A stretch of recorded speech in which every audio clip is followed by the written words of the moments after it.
Bismillahirrahmanirrahim. Assalamualaikum warahmatullahi wabarakatuh. Saya diminta menjawab pertanyaan, tapi nampaknya tidak terkait dengan buku. Gimana nih panitia? Saya jawab aja. Kalau suami lebih mementingkan orang tuanya daripada kebutuhan rumah tangganya, sedangkan penghasilannya tak cukup untuk memenuhi kebutuhannya, apa yang harus dilakukan? Ini pasti yang ngirim nih istrinya. Jadi sebetulnya masyarakat ini banyak juga ke saya tuh, dia bukan bertanya, mau menyindir lakinya. Dan saya paham itu. Jadi begini bapak-bapak, bahwa bapak punya skala prioritas. Ada wajib, ada sunat muakkad, ada sunat, ada mubah, ada makruh, ada haram. Jangan dibolak-balik. Jadi yang paling tinggi kewajibannya itu adalah memberi nafkah. Nafkah anak istri itu 5. Makan, pakai, tempat tinggal, pendidikan, perhatian. Orang tua itu juga wajib kita nafkahi. Nah, jadi kalau saya konseling, ada orangnya langsung saya tanya, kamu adik-beradik berapa orang? Saya adik-beradik 5 orang Pak Ustadz. Nah, kalian patunganlah 200.000, 200.000, 200.000 untuk orang tua. Orang tua ini kan makannya tak banyak. Tak banyak. Oleh sebab itu 1 juta, 2 juta. Nah, jadi tidak serta-merta ditinggalkannya sama sekali. Nah, ini. Jadi oleh sebab itu suami mesti tahu bahwa dia punya kewajiban pokok. Orang tua pun wajib juga, tapi dia juga punya saudara, punya abang, punya adik, punya saudara. Itu keseimbangan. Bagaimana cara meningkatkan kualitas belajar bagi mahasiswa akhir? Kasih tahu sama orang tua, tak usah kirim duit. Kami dulu begitu sama Bang Ican. Tanya Bang Ican. Jadi sebetulnya belajar di Jambi sama belajar di Riau sama belajar di Mesir itu sama. Quran di Mesir itu 30 juz juga, bukan 31. Lalu di mana bedanya? Di Mesir itu kami belajar hidup. Belajar bagaimana cara menjalani hidup. Dari Kairo ke terusan Suez naik kapal, naik bis 7 jam. Dari terusan Suez pergi ke Jeddah 2 hari 2 malam naik kapal laut, dipukul ombak, dihempas gelombang, tinggal di atap. Kenapa di atap? Itu tiket paling murah. Oleh sebab itu kan Bang Ican termasuk mahasiswa yang mandiri. Kami mahasiswa mandiri. Nah, jadi kalau saya tanya, kadang mahasiswa ini saya lihat gaya naik motor bukan main. Tanya semester berapa? 14. Apa ini? Oleh sebab itu coba kalau kalian mau tahu sulit. Kemarin saya jumpa orang kaya. Saya suruh anak saya, Pak Ustadz, buka rumah makan, jual nasi 6.000 sebungkus. Mana ada nasi bungkus 6.000 lagi Pak Haji? Saya bukan nyuruh dia cari duit, supaya dia merasakan sulitnya cari duit. Bagaimana belanja, beli beras, masak, buka toko pagi-pagi. Alhamdulillah efeknya Ustadz Somad, setelah dia buka rumah makan 6.000 bungkus dapat itu, 6.000 sebungkus, laku sekian ratus bungkus sehari. Sejak itu dia tidak lagi beli brand. Ini sekarang orang lomba-lomba brand. HP sampai 25 juta, tapi tak ada pulsanya. Ini kan musibah. Makanya ada penyakit yang diderita anak yang dibesarkan nenek.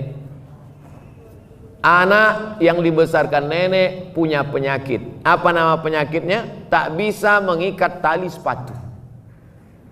Karena nenek sangat sayang ke cucu. Belum lagi dia mau berangkat sekolah, belum lagi masuk sepatu ke kaki, sudah diikatkan. Tak pandai menyuap nasi, nasi udah ada. Untuk apa kau jadi sarjana ilmu banyak kalau tak pandai cuci piring? Kami di Mesir itu dari mulai memasak, mencuci. Saya ingat ada mahasiswa Jambi, Datanglah kawan-kawan banyak makan ke rumah. Apa kata dia? Jangan, tak perlu kalian angkat ya. Ada kakak kalian nanti nyuci di dapur. Memang betul tak diangkat tamu-tamu itu. Padahal dia basa-basi aja cerita. Oleh sebab itu maka kita ini sebetulnya bagaimana berinteraksi dengan orang, bagaimana belajar hidup. Dan kalau kita lihat dari perjalanan dua tuan guru tadi, baik Tuan Guru Abdul Qadir maupun Tuan Guru Najmi sama-sama belajar jauh. Tuan Guru Abdul Qadir dari Jambi ke Makkah, Tuan Guru Najmi ke Jakarta, melanglang buana. Sebenarnya mereka belajar hidup. Jadi kalian adik-adikku yang semester akhir, tak juga kalian belajar hidup? Sungai dekat. Bukan saya suruh bunuh diri, tidak. Mengambil pelajaran bahwa air sungai tetap mengalir. Kalau kalian DO, kalian akan terbuang menjadi sampah kalau tidak pandai-pandai hidup. Bukan saya katakan yang tak berhasil di kampus tak berhasil juga di tengah masyarakat. Saya tidak mau menjudge, memponis. Tapi paling tidak orang tua ini kalau belum sanggup membahagiakan mereka, jangan susahkan mereka. Saya S1 tak pernah minta duit seperak. 4 tahun saya di Mesir tak pernah. Bukan berarti orang tua saya susah, enggak. Tidak kaya kali, cuman sebatang dua batang sawit ada. Habis itu saya ke Maroko S2, beasiswa juga. Habis itu S3 ke Sudan. Waktu itu ada program 5.000 doktor. 3 kali saya ajukan permohonan, tak dapat. Tak apa salah saya.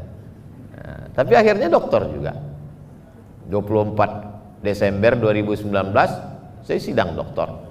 Bulan Januari di Universitas Islam Sultan Syarif Ali dikukuhkan sebagai visiting professor pada University Islam Sultan Syarif Ali Brunei Darussalam. Nah, oleh sebab itu bagaimana belajar hidup. Jadi mudah-mudahan yang semester akhir ini akhir tak juga hidup. Sikit lagi suul khotimah.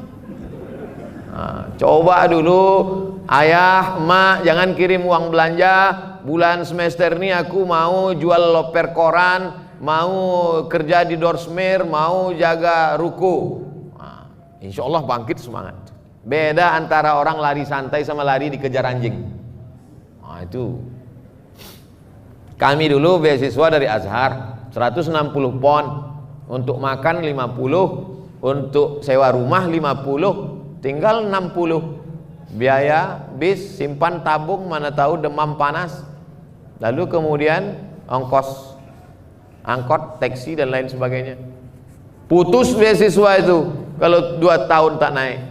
1 tahun tak naik putus 25%. 2 tahun tak naik putus 50%. 3 tahun tak naik DO, siap-siap naik rakit dari Sungai Nil ke Sungai Siak. Nah, oleh sebab itu ancaman itu membuat kita menjadi semangat terus. Saya tahun 1 itu memang tak sanggup makan, hilang nafsu makan saking takutnya tak naik tingkat. Sampai sekarang masih ada takutnya juga. Bagaimana kita bisa memberi motivasi terhadap anak muda dalam diri kita sendiri menjadi seorang penulis yang handal dan selalu ini nampaknya menyindir saya nih, mentang-mentang saya belum pernah nulis buku macam ini. Buku saya kan buku-buku fikih, 99 tanya jawab salat, 37 masalah populer, 33 tanya jawab kurban, 30 fatwa seputar Ramadan, 66 fatwa seputar umroh. Dapatkan di toko buku terdekat.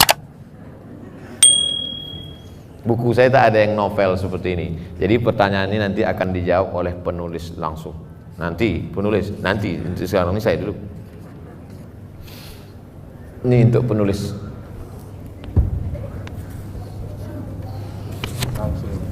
Menolong diri kita dalam politik, ekonomi dan agama di masa yang penuh keraguan ini. Bagaimana Pak Ustadz? Ini bahasanya bahasa-bahasa puitis nih.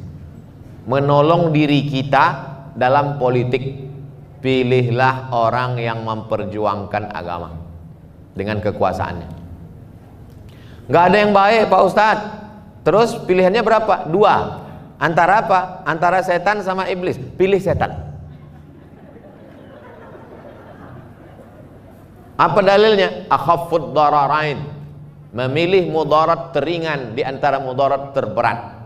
Itu ada dalilnya. Masuk kita ke hutan, pilihannya cuma dua, makan babi sama mati. Pilih mana Bapak Ibu? Diam. Mana bisa? Pilihannya dua, makan babi atau mati. Makan babi. Sementara dapat pisang. Kalau udah dapat pisang, jangan makan babi lagi. Datang kawan bawa pisang, bro ini pisang. Ah enggak, sedap babi ini. Nggak bisa. Ini darurat. Nah ini dalam bidang politik. Dalam bidang ekonomi Pak Ustadz, begitu juga. Saya ini dililit riba Pak Ustadz. Ada aset yang bisa kau jual? Ada. Jual aset, bom riba nih, bam, tutup dia. Jangan bergelimang riba lagi. Tak bisa Pak Ustadz. Kalau saya bom ini meledak semuanya. Hiroshima Nagasaki Pak Ustadz. Oke, bayar cicilan itu sampai lunas, tapi jangan jebakkan lagi dirimu dengan penuh kesadaran. Dalam bidang agama Pak Ustadz, oh Jambi negeri para ulama. Malam tadi kami lewat di daerah mana tuh Bang? Pesantren tua-tua. Tahun 1914. Pesantren lebih-lebih sahabat semua. Bisa pula orang Jambi bertanya, ragu dalam masalah agama. Kalau ada orang di Papua nanya ragu masalah agama, lalu selama ini kemana aja guys? Nah, masalah agama. Ini negerinya. Yang kita kaji dari tadi ini kan ulama-ulama ini. Oleh sebab itu hadiri kajian setiap Jumat pagi, membaca kitab Sairus Salikin jam 6 bersama Tuan Guru Solahuddin Sarkawi di pesantren Kumpai Darut Tauhid. Nah, tadi jam 6 pagi tadi. Banyak tokoh-tokoh masyarakat. Bukan tanggung-tanggung, profesor ada situ. Pejabat-pejabat ada situ. Hebat-hebat. Saya tengok dengan mata kepala sendiri. Kitab yang dibaca Sairus Salikin. Penulisnya Syekh Abdul Somad Al-Falembani. Falembani orang Palembang. Yang ini Abdul Somad Al-Pekanbaru nih. Di masa penuh keraguan. Itu habis baca. Oke, terima kasih ke penulis. Bagi yang punya handphone, minta tolong, bukan menyuruh enggak, minta tolong buka handphone. Bukan saya jebak untuk subscribe, enggak. Tolong buka Google. Google. Sudah? Tulis di Google tuh SOMAD. Iya saya tuh. SOMAD MO tak pakai spasi, sambung semua. SOMAD MOROCCO. MOROCCO. Somad Moroko. Spasi, setelah spasi menyembelih. Bahaya nih. Menyembelih. Udah? Enter. Kalau tak terbuka, HP saya terbuka, berarti paket habis. Nah, nampak tulisan paling atas? Nah, udah? Nah, di situ saya tulis menyembelih kurban untuk orang yang telah meninggal dunia. Nah, ini kerja saya dulu. Jadi saya kalau ceramah ditanya orang, Ustadz, apa hukumnya berkurban untuk ayah kami, mak kami yang sudah meninggal? Nah, itu saya jawab secukupnya, pulang ke rumah, saya tuliskan dalilnya. Nah, ini sudah saya tulis tanggal berapa situ? Saya tahu 21, cuman ngetes saja, terbuka enggak, itu maksud saya. 21 Oktober. Nanti ini sudah saya tulis ini 10 tahun yang lalu. Itulah kerja saya dulu. Jadi setiap pengajian, pertanyaan-pertanyaan itu saya bawa balik ke rumah, saya tulis. Membuat blog ini gratis dan tak hilang sampai mati. Gak pernah bayar saya blog ini. Dan tak hilang. Tulisan tetap ada. Nah itu, jadi adik-adik, sahabat-sahabat, latihan menulis dari sekarang. Apa, mengapa, bagaimana. Apa, mengapa, bagaimana. Apa, siapa, mengapa, bagaimana. Itu dijawab menjadi sebuah tulisan. Siapa Syekh Abdul Qadir Al-Jambi, mengapa dia menjadi orang besar, bagaimana prosesnya? Nah, itu menjadi jawaban. Cari jawaban, wawancarai cucu beliau, dan Tuan Guru bisa diwawancari untuk maklumat. Maka insya Allah jadi satu buku biografi Tuan Guru Abdul Qadir bin Ibrahim bin Abdul Majid. Tahun depan 2021 bedah buku lagi di sini. Tak ada yang mengaminkan, takut semua.